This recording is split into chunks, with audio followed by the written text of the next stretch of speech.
Hi guys, welcome back to my YouTube channel Shortcut Mastery. Firstly, I would like to thank everyone for 100 subscriber.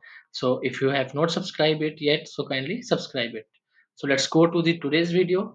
And what's the video is like we have to figure it out how to reset DNS settings in Windows 10.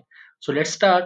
So firstly, you have to just go to the search bar and you have to just type ncpa.cpl command here. Then you have to just go to the control panel item and wait for this to open, and as you can see it is now open. So you have to just right click on the network adapter whose DNS setting you want to reset.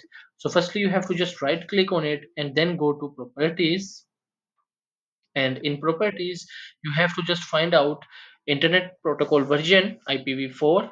As you can see here it is internet protocol version, so you have to just select it. As you can see by default this is on selected. If it is not selected in your system, so kindly click on select, then go to the properties, and in properties you have to just find out here obtain DNS server address automatically should be selected.